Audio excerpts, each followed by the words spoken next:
muna tayo sa bagyo sa paligid po ng ating bansa mula kay ABS-CBN resident meteorologist Ariel Rojas. Ariel, kailan tatama si Ophel at ano ang mga lugar na maapektuhan? At kamusta si Pipito? Nasaan na siya? Yes, kabayan, bukas ng hapon, Huwebes, inaasahang tatama ang bagyong Ophel dyan sa northeastern Cagayan. Sa ngayon po, nasa gitna pa rin ng dagat ang bagyo na nagsimula ng magkaroon ng maliit na mata. At kita natin, humahampas na po yung kaulapan ng bagyo sa ilang bahagi ng Luzon at ng Visayas. Huling namataan ang Typhoon Ophel sa layong 480 km silangan ng Baler, Aurora. Taglay nito ang lakas ng hangin na 120 km per hour at yung pagbugso umabot po ng 150 km per hour. Kumikilos po ngayon ang bagyo pa west-northwest sa bilis na 25 km per hour. Nararamdaman na rin yung pagbugso ng hangin sa ilang bahagi ng Luzon at dahil po dyan, nakataas na ang Tropical Cyclone Wind Signal number 2 sa buong probinsya ng Cagayan kasama ang Babuyan Islands, Northern at Eastern Isabela at Eastern Apayao. Signal number 1 naman sa Batanes, sa ibang bahagi pa ng Isabela, sa Quirino, Northern Nueva Vizcaya, nalalabing bahagi ng Apayao, Kalinga, maging dyan po sa Abra, sa Mountain Province, Ifugao, Ilocos Norte at Northern Aurora. Signal number 4 po ang pinakamataas na babala ng hangin na itataas sa pagdaan ng bagyong Ophel. At posibleng lumakas pa ang bagyo at maglandfall po sa tinatawag na peak intensity o kasagsagan ng kalakasan nito dyan sa may Cagayan. Bukas nga po yan ng hapon.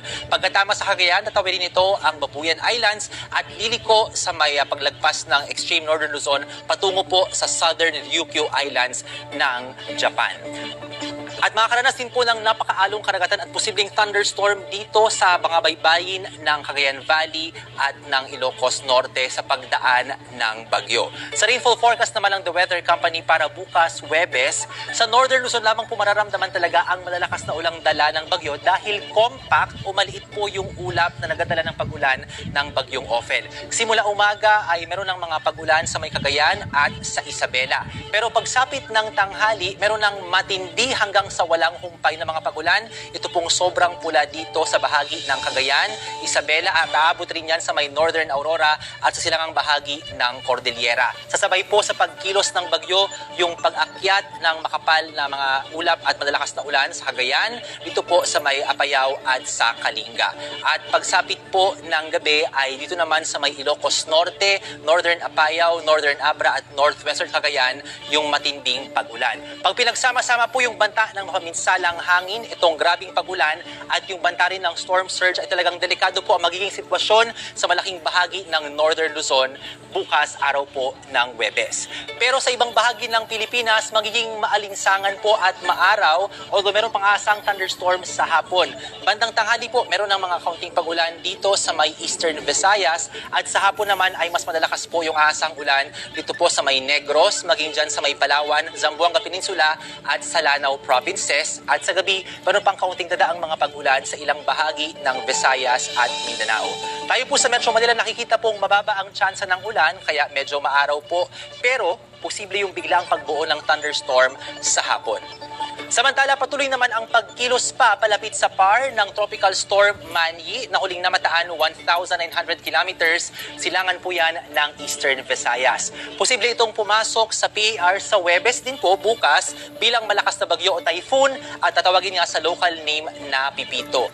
Posible pang lumakas ito hanggang super typhoon habang binabaybay po itong Philippine Sea. Nakikitang mahahagip po ng bagyo sa Sabado ang Bicol Region at ang Samar at posibleng tumama dyan sa may Central Luzon sa araw ng Linggo. Pasok po sa tinatawag nating cone of uncertainty itong malaking bahagi ng Luzon at ang Metro Manila. Dahil kung lumakas pa po yung high pressure area na tumutulak sa bagyo, pwedeng mas bumaba pa yung track ng bagyong Pepito at kung medyo huminto naman po ay aakyat patungo sa may Northern at Central Luzon. Marami po pong pwedeng magbago sa forecast ng bagyo kaya laging umantabay sa updates lalo dito sa magiging bagyong Pepito.